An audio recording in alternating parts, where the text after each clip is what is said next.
हर हर महादेव, जय श्री राम। आज हम बात करने वाले हैं ईरान की हिस्ट्री के बारे में। सबसे पहले हम धरती पे चलते हैं, धरती को अंतरिक्ष से देखते हैं और अपना भारत देश पे आते हैं। ये हमारा प्यारा भारत है। इसके बाद हम जूम करते हैं, बगल में पाकिस्तान है पश्चिम साइड में, और उसके बगल में ईरान है। ईरान की राजधानी चलते हैं तेहरान में। तेहरान जो है कैस्पियन सागर, ऊपर कैस्पियन सागर दिख रहा होगा। फिर ये नीचे जो है यही फारस की खाड़ी है और यही होर्मुज जल संधि है।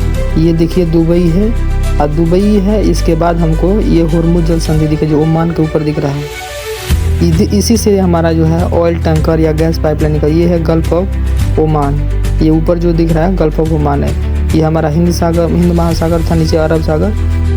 आप लोग देख रहे होंगे कि ईरान में और इजराइल में और अमेरिका में इतने दिन से कॉन्फ्लिक्ट चल रहा है, लगभग 1 महीना हो गया है। इसको जानने के लिए हम इसके हिस्ट्री को जानते हैं कि आखिर ईरान पहले ईरान नहीं था, पहले वहाँ पारसी लोग रहते थे। यानी आज जहाँ शिया मुस्लिम रहते हैं वहाँ पहले लोग पारसी रहते थे। तो आज हम चलते हैं सीधे आज से 6000 साल पहले या 500 साल पहले चलते हैं। तो देखेंगे, बात करते हैं 550 BC, यानी आज से तकरीबन 7000 साल पहले की बात करते हैं, जहाँ एक एकेडमिक साम्राज्य था। एकेडमिक साम्राज्य ही पहले ईरान का नींव रखा था। पहले उसका नाम पारसी साम्राज्य था। पारसी लोग वहाँ रहते थे, जो अभी भी हमारे कहीं भी, जैसे मुंबई में और अन्य भारत के कहीं कहीं कोने में पारसी समुदाय के लोग मिल जाएंगे। ऐसे ही फिर एकेडमिक साम्राज्य के बाद बात आगे बढ़ता है तो 7वीं सदी में अरब मुस्लिम उस पर आक्रमण करते हैं। जब अरब मुस्लिम उस पर आक्रमण करते हैं तो सभी पारसियों को जो कन्वर्ट नहीं होते हैं मुसलमान धर्म में, तो उनको मार के भगा दिया जाता है। तो उसी समय से कुछ लोग भाग कर भारत में आए थे, जो अभी आपको मुंबई वाला एरिया में, गुजरात वाले एरिया में मिल जाएंगे। फिर ऐसे ही जब इस्लामीकरण ईरान में होने लगा, फिर आते हैं 1501 ईस्वी में। 1501 ईस्वी में सफवी राजवंश एक था जिसने शिया धर्म का राजधर्म बनाया। शिया धर्म को पूरे ईरान में लागू किया। फिर उसके बाद आता है 1935 में। 1935 में ही आधिकारिक रूप से ईरान नाम रखा गया। पर्शियन साम्राज्य जो पर्सिया था उसका नाम बदल के ईरान रखा गया।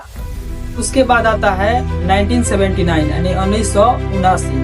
1979 में ही जो आयतुल्ला खुमैनी है, जिसको ईरान जो है प्रेसाइज अटैक से उसको मुंह को मार दिया था, तो आयतुल्ला खुमैनी ही उस समय आए और उन्होंने क्या किया, इस्लामिक क्रांति का नेतृत्व किया। उसी नेतृत्व में जितने भी मॉडर्न लोग थे ईरान में, जितने भी मॉडर्न लोग थे जो पारसी लोग थे, जो कन्वर्ट भी हो गए थे, तो उन लोग को हटाकर सीधा से सीधा इस्लामीकरण कर दिया गया और शरिया कानून लागू कर दिया गया। 1979 से ही आयतुल्ला खुमैनी के नेतृत्व में ही शरिया कानून लागू कर दिया गया।